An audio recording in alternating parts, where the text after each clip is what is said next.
So welcome back. We're learning in the Nefesh HaHaim. We're in the chapters between Sha'ar Gimel and Sha'ar Daled. There's 8 of them. We're holding in Perek Vav, and tonight they're short. We'll do Vav and Zayin Bezat Hashem. And the Nefesh HaHaim, Chaim Volozhin, are speaking very directly to his readers now, very lemaisa, very pointedly, and probably the most explicit place where he's taking on the new Hasidic movement in his time. Remember, he was part of the Cherem against the new Hasidic movement, which was a movement of rebellion. They didn't want to use the same mikvahs or eat the same shechita or daven in the same shuls. There was, a social rebellion. But we're talking about a theological issue. And the theological issue, there's a lot of irony here because the Hasidim are putting this great emphasis on kavana, purity of thought in prayer and in all the mitzvahs. And that's even going to supersede the dinei ha-mitzvah, the laws and the time to do the mitzvah. And so the Nefesh HaChaim, and of course he's saying over the Torah really of the Vilna Gaon, it's not that they don't respect the importance of machshava or kavana tohira, because of course they do, and that's what this whole book is sort of about, kavanos and shemois and how we interact with God through our mitzvahs. But he's fire and brimstone. The main thing is just do it, and do it according to the rules, and do it on time. Don't get caught up with highfalutin kavanas. Just do the mitzvahs the way you're supposed to. And I'm already gonna lead off with my joke for the night that I heard years ago from a Rebbe, actually in Yeshivat Dakota. I heard it from Rabina, but it's not Rabina's joke. But Rabina made jokes? Yeah. Really? I was in Yeshivat Dakota, but I met Rabina, and he was an influencer, really, really wonderful person. Anyway, so what's the difference between the Hasidim and the Misnagdim? Well, by the Hasidim, the Torah begins, in the beginning, the Rebbe created God who created heavens and earth, okay? And by the Misnagdim, in the beginning, the Shulchan Aruch dictated that God should create heavens and earth, okay? So who do we really worship, right? The Chassidim really worship the Rebbe, and the Misnagdim really worship the Shulchan Aruch. So there's a lot of depth in that joke, and a lot of, it's penetrating to the essence of what the movements are about. And so we'll see some of that what's king for the Nefesh HaChaim is the Shulchan Aruch and is the rules of the game. Don't mess with the rules. Even, something small derabanan, don't touch it. Just do what you're supposed to do. So let's begin the text. V'hagam shevadai shemachshavas ha'adam hi ha'oile lamayla rosh bishmei rom be'olamois ha'yonim. We can't contest that human thought, the ability to conceive of shemois and to penetrate the heavens with our mind, that's the greatest thing we really have. Like, what else could we do if not use our neshama, which is associated with our thoughts? That's how we go on high. Ve'im yitzaref ha'adam gam toyar ha'machshava ve'akavana be'ez asiyas ha'mitzvah. And if you combine that purity of thought and the kavana with the fulfillment of this holy act as dictated by the Torah, yagiu maisa lif'ol tikunim yoiser gedolim bo'olamois hayoiser el yoinim. You could do incredible things in terms of rectification of all the oilamos, the worlds on high. So that's what we're shooting for. That's the true. But here's the however. However, omnam lo hamachshava hi ha'ikar etzleinu k'mosh nizbayer. But still, the thought is not the primary. It's not the ikar. As we've been explaining, it is the act which is the primary and the ikar, the main thing. A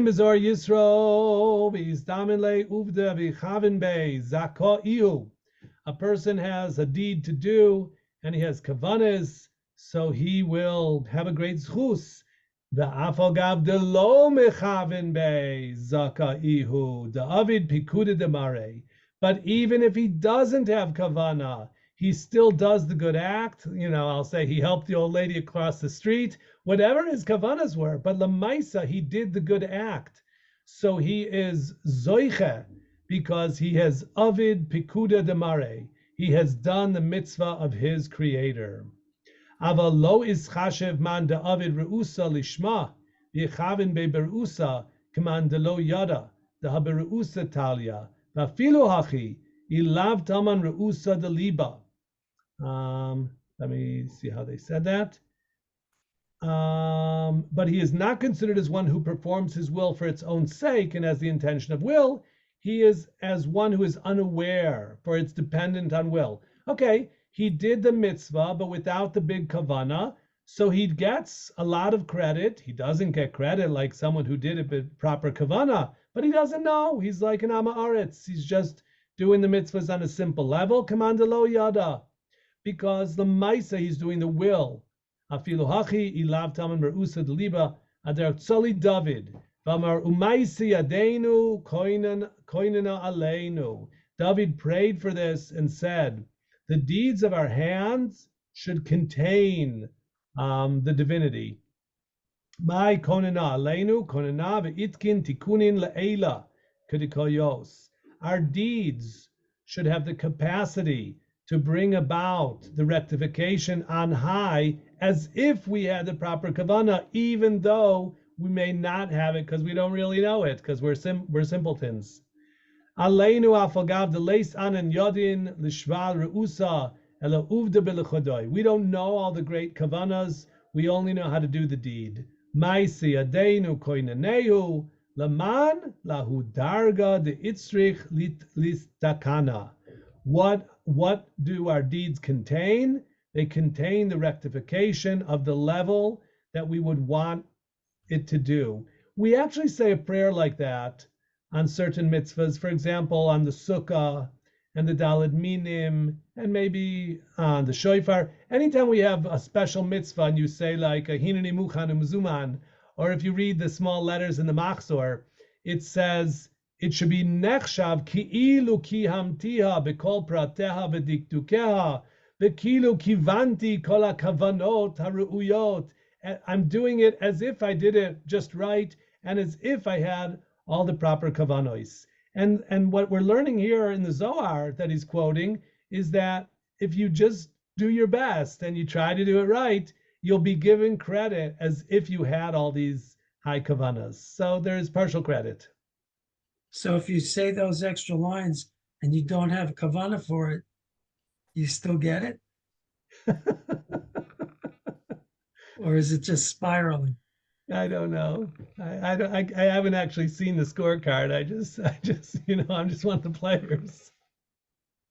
V'chein be'inyan shenizboyer lamala b'shar Gimel be'inyan atfila lechaven ota limkoimo shel oilam. Okay, we talked at great length about the term mikoimo shel oilam. God is not in the world is not his place. He is the place of the world. God is mikoimo shel oilam. So that's a very high level. And that's like what we're mechaven. The mekoimo shel oilam is baruch shmo, kefishin is boyer sham inyan mekoimo shel oilam, v'kein inyan kavanis echad, b'pasuk rishon kriyat shma, Hashem Elokeinu Hashem echad, shniz boyer sham perek yud aleph, amayin sham hakolu rak lemitzvah, v'lo le'ikuva. So going back to all the things that I myself, the Nefesh HaHaIm, have taught you about proper kavanas. But remember, all that is nice to have, but it's not must have. It is le mitzvah, but not le ikuva. Okay, the main thing is do the mitzvahs. Shigami shelo yada b'zeh klal, a simpleton, he doesn't know it all. Ki lo hurgal b'zeh, o shemoiche lo savil da, shelo yarad lo umko, o sheyare le nafsho, shelo yistaken chas v'shalom. Veharisas kami yesoidei Torah sheyuchalavu mizeh chas v'shalom lemi she'ein dai to yafe bezeh k'ro'oi k'ma shekasav sham. I want to share a story.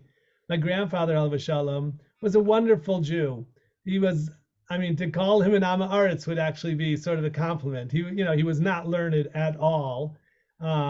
he could read Hebrew a little bit, but he used to go to shul every Shabbos.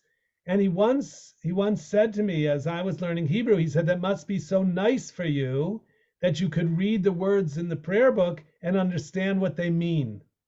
Because for my grandfather, he read the words in Hebrew, he knew the letters and the dots, but he had no understanding of what they meant. He was just saying the words. And that was like prayer for him. And so, I guess his intent was whatever these prayers are supposed to mean, that's what I mean. So, on a very simple level, like the Nefesh HaHaim is talking about kilo hurgal bazeh. So he's just doing the deeds. But you're doing the mitzvahs, the bichsav and the balpeh, v'raboseinu agdoilem, u'ma'amin u'mechaven derech kalal. And so you try to focus on pasuk rishon kriyat shema, which is Hashem Yisbarach Hu Echad, even though you don't know really the meaning of the unity of God. Sheno Yodea Inyan Achduso Yisbarach Umechaven Filoso Derech Klal. You try to have intent in the prayer. Lo Yisbarach Below Chakira. Again, I'm not a philosopher. I'm not investigating the unity of the divinity. That's way over my head. I'm just saying the words and trying to do my best. Gam ke nikra oived Hashem. So this simpleton, who's just doing the mitzvahs on his own level as well as he can, he's called an oived Hashem. He quotes here the Ramak in the Pardes, the inyan amuna b'metzius asfiros. Like, you don't know what they are, but you know they exist, and that's sort of good enough. Ki ein kol advarim ha'elu amurim el lamisha daito yafe. Because, we're scholars. The Nefesh HaHaim is a Rosh Hashiva, and not everybody's a Rosh Hashiva and so learned. So there has to be a way for simple Jews to do the mitzvahs and get full credit.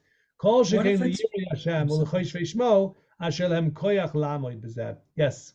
Well, what if it's a level below that where,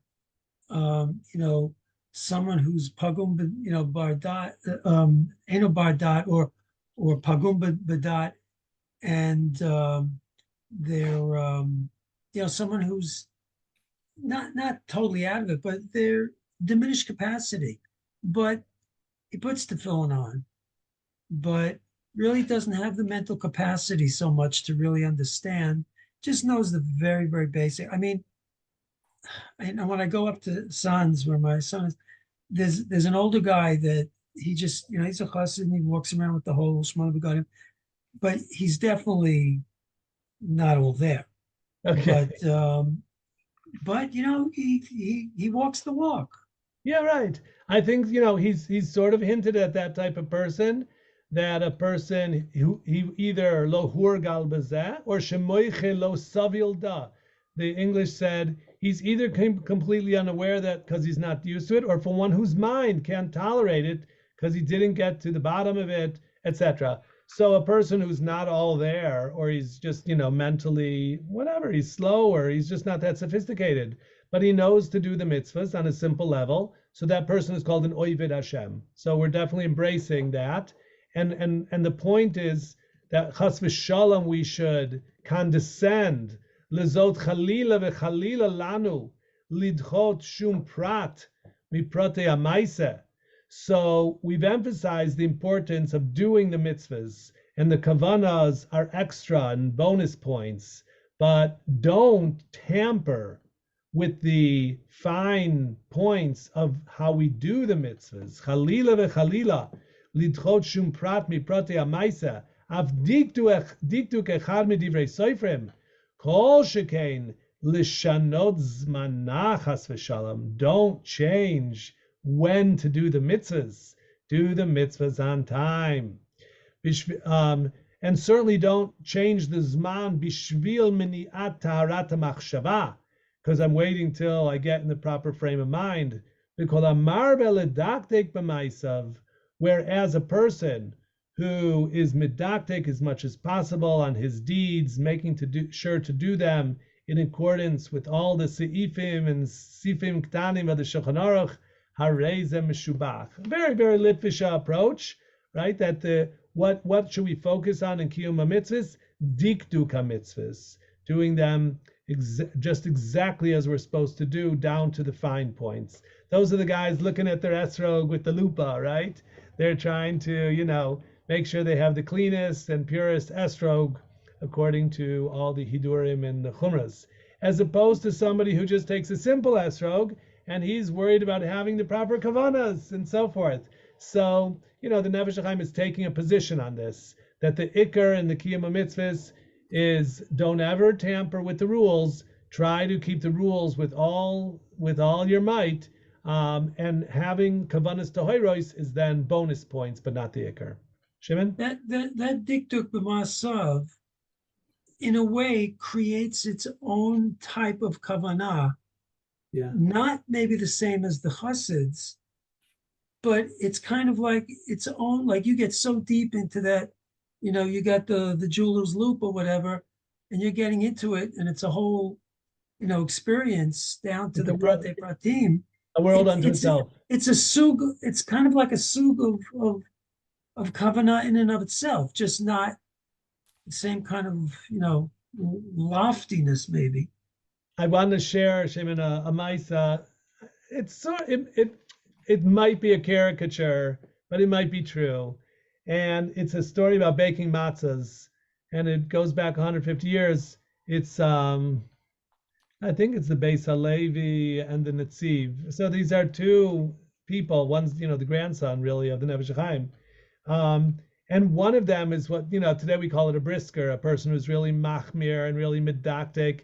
And so a lot of the matzahs that came out of the oven, he thought they were maybe doubled over, or there was a chashash chametz. He had to throw a lot of them away, and he comes home with a few very, very black burnt matzahs, and and he's all contemplating if he's done it right, and he's in a very intense situation.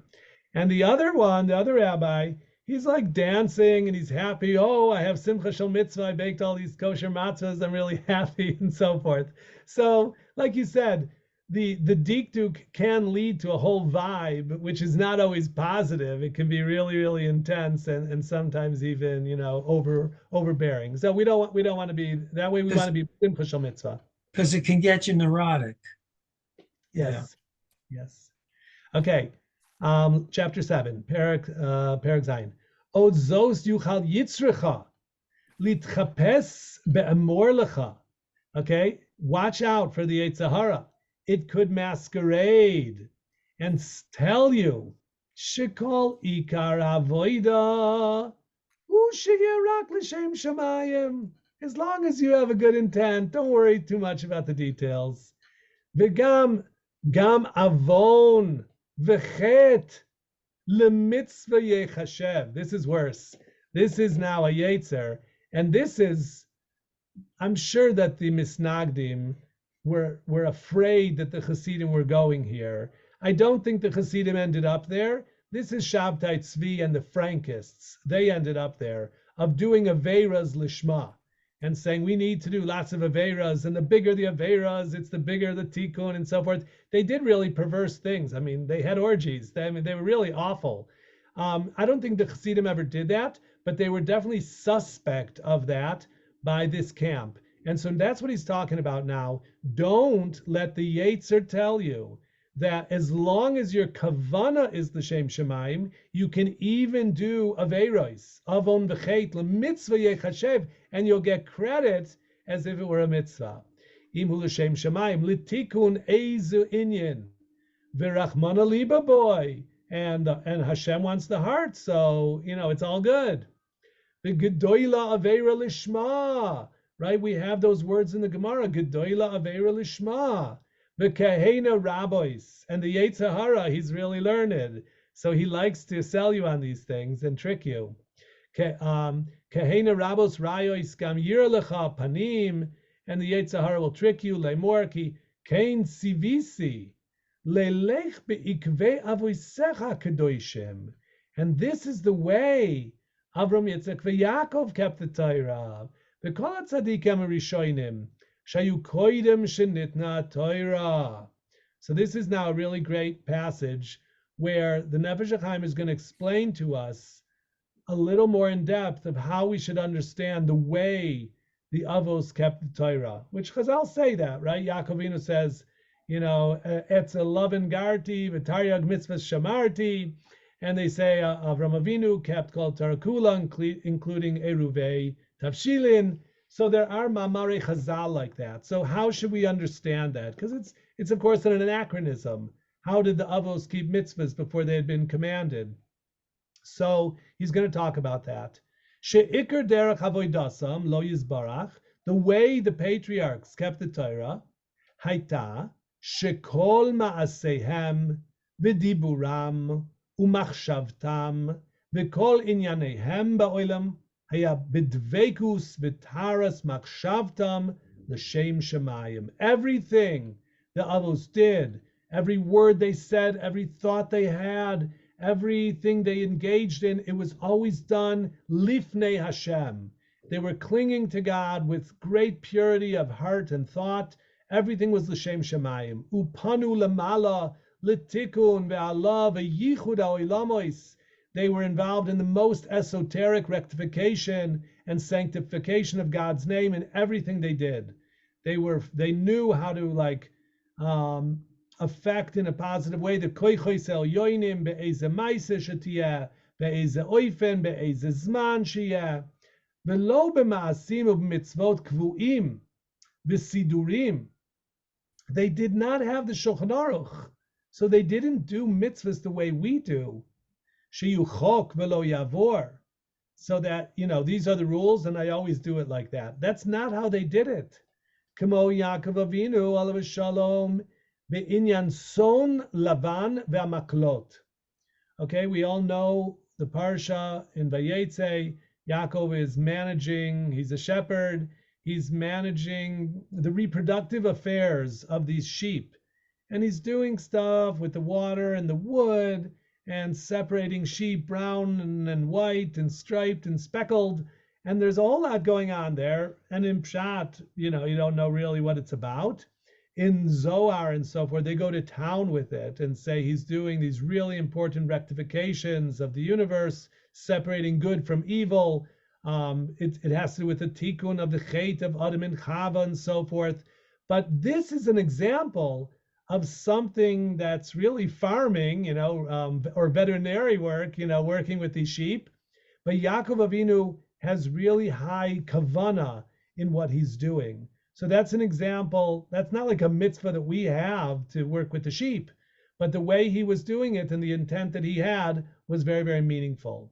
V'chein Amar Magid, the Beis Yosef, you recall that Rabbi Yosef Karo was on a HaHaim Madrega in the 16th century, that he had a Magid, like an angel that was revealing to him Sisrei Torah.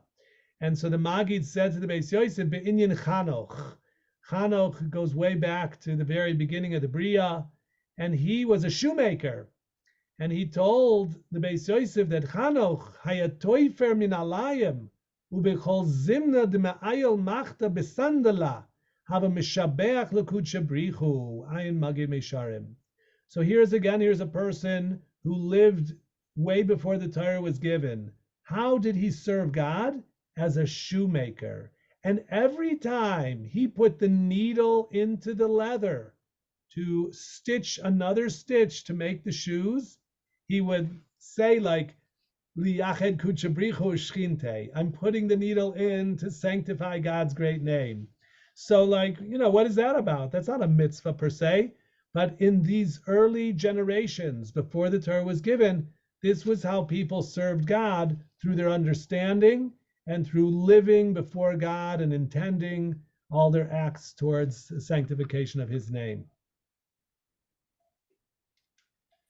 Ve'af she'amru razal ha'avois kimu kol ha'Torah, we have that expression.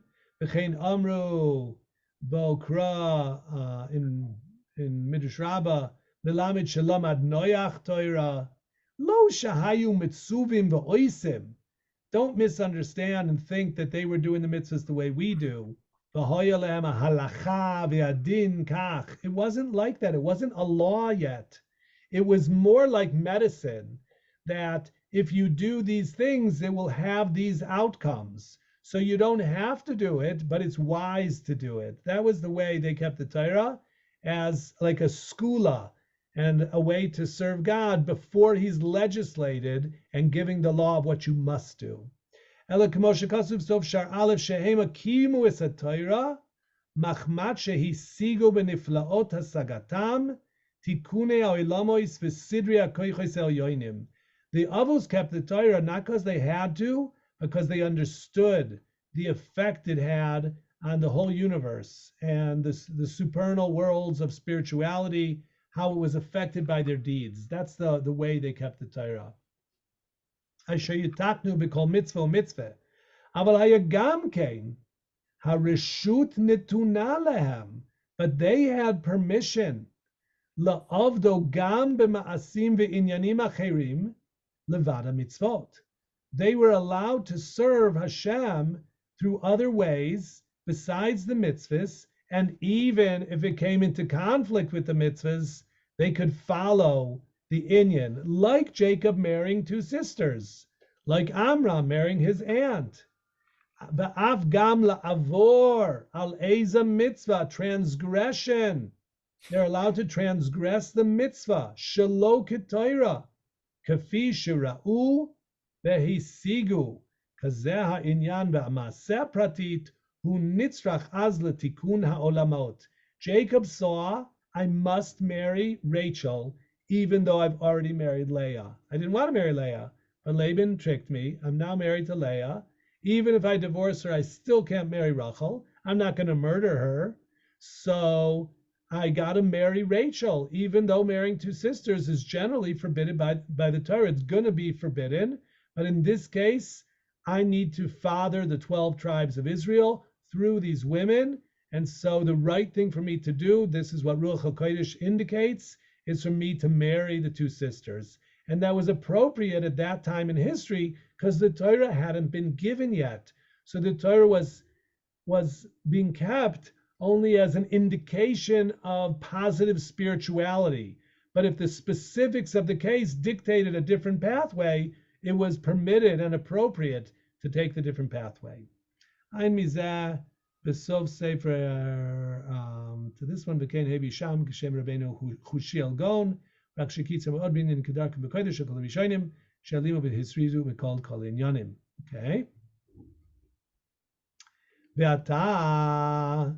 So now back to us and you, the reader, be careful. Techezeh im enes sechel lecha she'ein kan lo raya v'lo smach kalal. Don't be fooled for a minute to think, well, if Jacob could marry two sisters, then I can do Averas Lishma. I can also bend the rules of the Shulchan Aruch when I need. And I can daven when I want. I could maybe break Shabbos if I need to. Because just like Jacob had permission, and he was a great man, and he was called Ma'asav L'Shem Shemayim, so I also can use my discretion. So the Nefesh HaHaim says, do not say that. Do not think there's a raya, nor a smach, nor even aflo mishenet kaneh ratzutz, not even a weak, support. Ki ha'emes haberur, k'moshen isboyer le'el sof shar aleph, sha'avoida al zeh haderech, serving Hashem in this way, lo haitza no heges, elakoida matan Torah. Which makes a lot of sense, that before Matan Torah, it wasn't the law. You kept the Torah if you were a great man because of the spiritual benefits for yourself and the world, but it wasn't a legal obligation. But when God gave the Torah at Sinai, and Moses sprinkled the blood on them, and they came into the covenant, it's now the law of the land. It's God's law, and you're in a covenant, and you're not allowed to break the rules under any circumstances. We have Chilul Shabbos to save a life, but that's the rule. That's the law says to do that. But for you to decide, I'll do something l'shem shemayim, even though it's against the law, you're never allowed to do that nowadays, now that the Torah has been given. So don't ever allow yourself to do this based on what the Avos were doing. So when we say Masal V'Simon Labanim, that's basically like would you call it an like Eitzah Tovah, but never to be contradicting our, the structure of the law as we have it now, because we can't compare the way we live, our Torah Judaism compared to what was 3,000 years ago is very different. But Yes. this concept of Masa of Siman Labanim, is that just like a cutesy thing that we like to line up with when it's convenient? No, I don't think Uh, so. I think Ma'aseh similar Banim and the Ramban, brings that principle in his parish. He talks about like prophecy, like Abraham went down to Egypt with his wife, and the Jewish people end up going down to Egypt, and then he comes home with great wealth, and the Jewish people leave Egypt with great wealth. So I think the Ma'aseh similar Banim is that the patriarchs were like a microcosm of Jewish history, and there's impact and a paradigm for the history of the Jewish people, but not that the exact way they served God, we're also going to serve God, because they served him before the Torah was given, and we received the Torah, so now we got to keep the rules. So that's how it's different. So that's a really big distinction. That's the watershed event is Matan Torah. They were doing this Kodem Matan Torah, Levad, Aval Me'etz Sheba Moshe, V'hoirida La'aretz. Now that Moses brought the Torah down, Lo b'shamayim hi, v'hochachnu sham be'inyan Chizkiyo im Yeshayo, she'asur lanu l'shanois chas v'shalom, mishum achat mehena mitzvahs Hashem, af im tiyeh hakavana l'shem shamayim. Remember, Chizkiyo didn't want to get married because he saw by Ruach HaKodesh his kids would be really bad. And Yeshaya tells him, so what? That's not up to you. You got to do what you're commanded to do, which is to father children. What will happen with them? That's not up to you. So Chizkiyo accepted that musar. A person, let's say a person could fathom, and he like had almost Ruach HaKodesh, he could see something. She'im yekayim mitzvato amutelet alav yuchal lemefak minei churba be'eze inyan. If I do the mitzvah properly, it's actually going to lead to bad things. Okay, it's going to bring some trouble for whatever reason. So what? Ve'af gam b'sheva al taseh. Or even if I need to just refrain from doing it, and that will save the day somehow. Im kol ze ein hadavar masur bi'ada adam li'imana mimena chas v'shalom. You do not have permission to make those kind of choices. You got to follow the Shulchan Aruch. You got to follow the rules. Don't change a mitzvah. Don't refrain from doing a mitzvah because, oh, I see it's going to bring to bad things. Just do it properly. Kitame mitzvahs lo nizgalu ayin sham ba'oira. Because we don't know the reason for the mitzvahs. We were given the mitzvahs, and just told to do them. And, hayom la soisam umachar lekabel scharam. Now's the time to do mitzvahs, and in the future we'll receive the reward for mitzvahs. So don't be an iber chacham. Don't be too smart or too clever. Just, follow the Shulchan Aruch. And that's challenging enough. You don't have to see past it and figure out how to bring greater rectifications if you'll somehow make additions and changes or change the time or something like that. Don't do that. Just play the ball where it lies. Do the Torah mitzvahs the way we're commanded al pi Shulchan Aruch. Okay, gentlemen, we concluded those two chapters. Next time we'll finish these 8 prakim with chapter Ches. Thanks very much for being here.